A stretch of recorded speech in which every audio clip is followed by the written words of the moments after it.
What's going on, world? It's your boy Gemini Brown here, back with another episode of Nalo Kicking Knowledge. Today, we'll be taking a look at this week's upcoming full moon in the sign of Taurus. So, let's get into it. Now, obviously, if you have a birthday around this time, you definitely want to keep this energy within mind.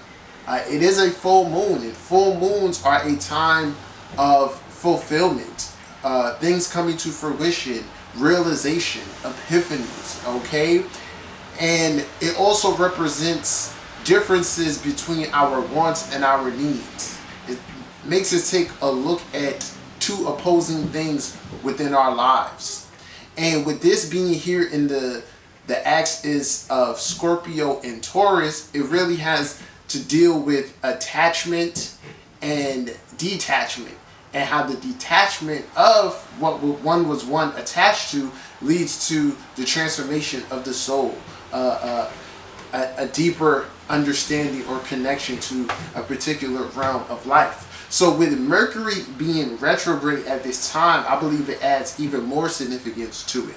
Then when we look at it, when we look at the aspects of this here full moon, we see that the moon will be directly conjunct the planet Uranus and opposing the sun in Scorpio.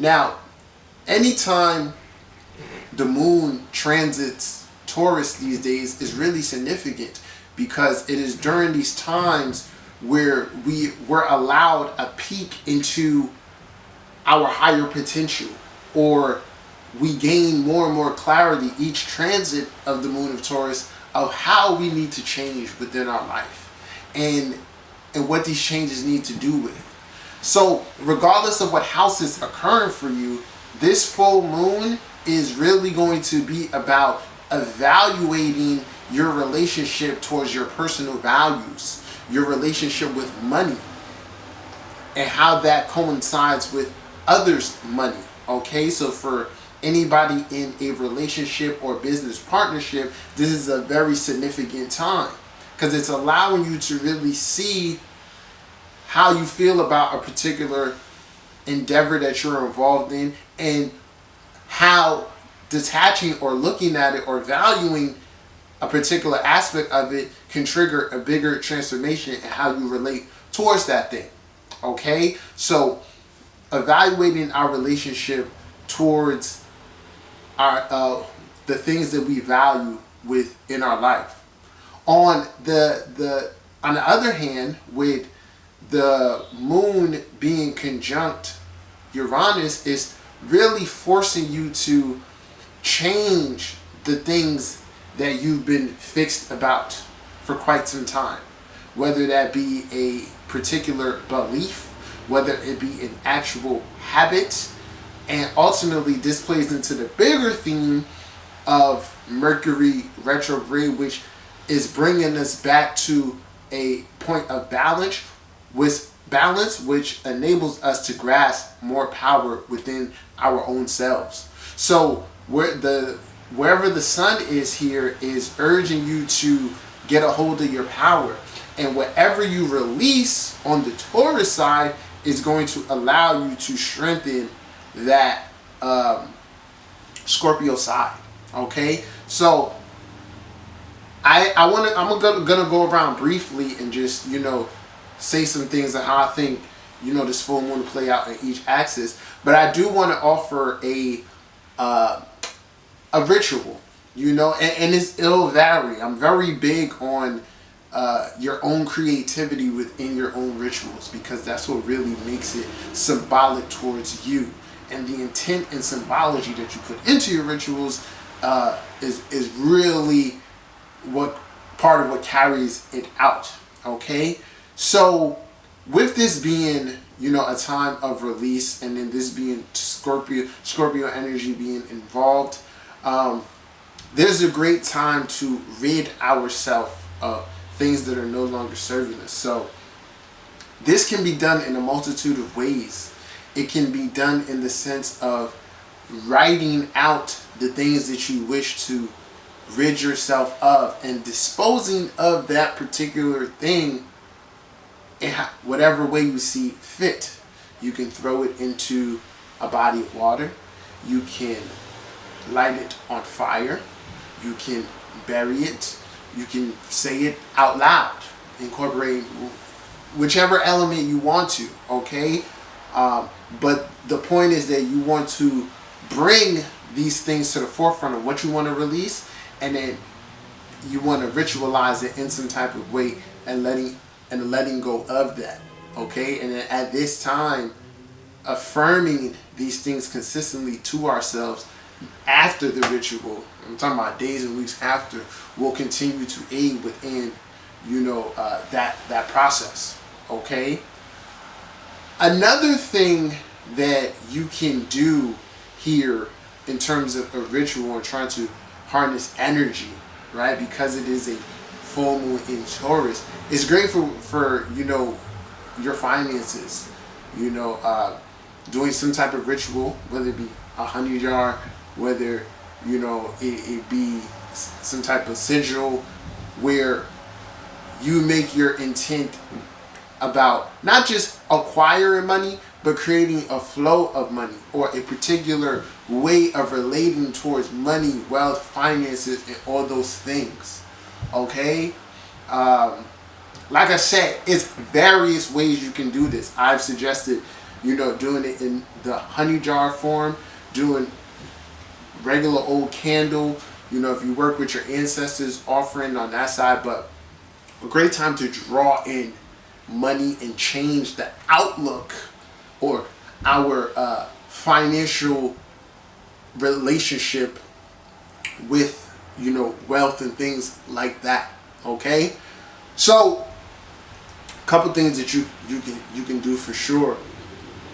Going around the houses, if you have this full moon occurring within your first or your seventh house, it is likely at this time certain dynamics within your relationship are being revealed, whether it be blatantly right out front or on a more subtle unconscious level.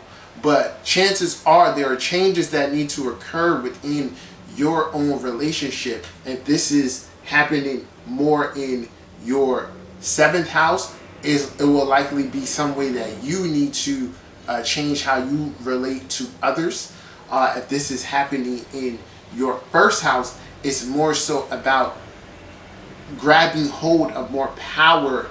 The change that you make within how you express yourself allows you greater power or confidence within personal relationships, okay? This can also, another overall general theme is feeling disconnected from people you're probably close with, and that's because Uranus deals with detachment.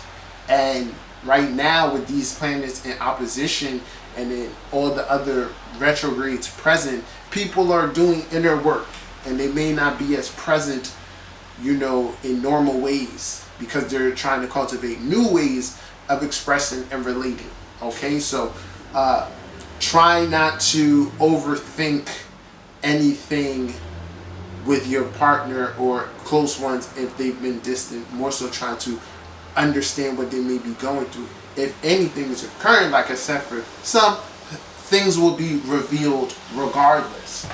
If this is occurring in your second and eighth house axis, it is really a great time. It can be a great time financially.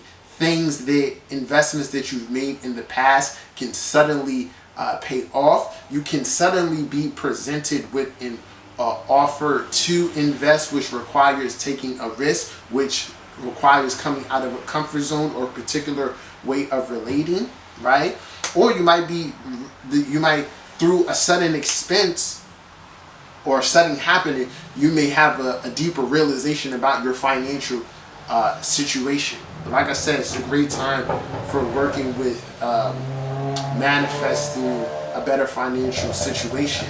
I would say, particularly if you have a strong eighth house emphasis right now, be wary of lending money out. Be mindful also of what like not doing your due diligence before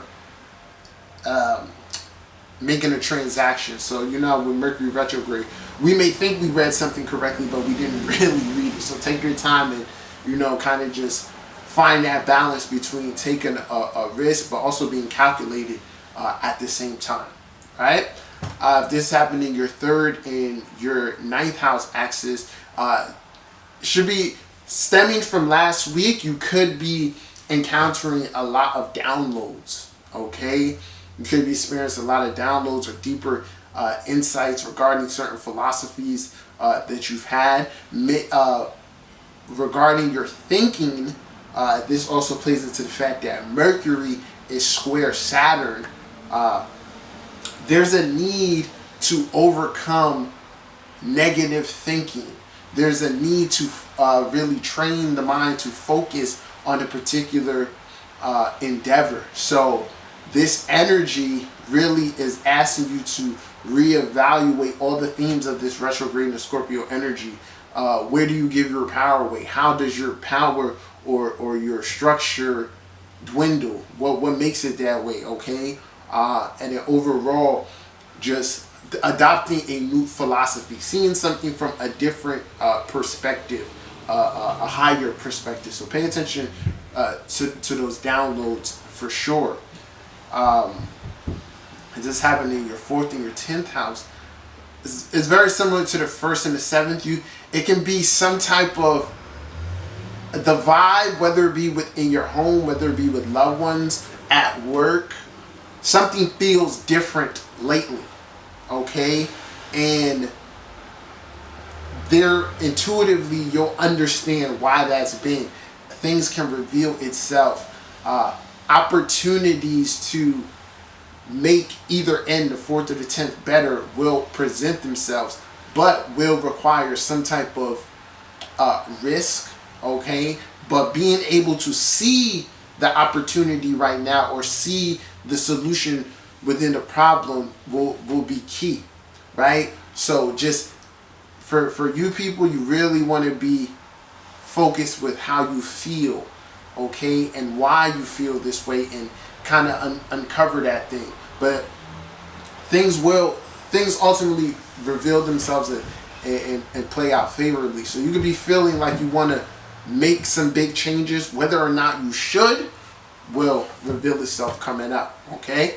Houses 5 and 11, the confidence, your confidence can be waned during this time, and that Mercury square Saturn aspect can really have you feeling pessimistic or not believing as much in something that you were doing before. Right now, this full moon is telling you to have persistence and to release any type of doubt, and also stop comparing, what you're doing or yourself or what you're involved in, into stop comparing it to something else that may be outdated. So trying to look at something in a better light and really develop more confidence, okay? For the full moon happening in the 6th and the 12th, could be a real intense time right now. There's a major theme of sacrifice, and something can occur in terms, whether it be with your health, whether it be in terms of like a sudden event that shocks you into putting away whatever it is that you've been struggling with.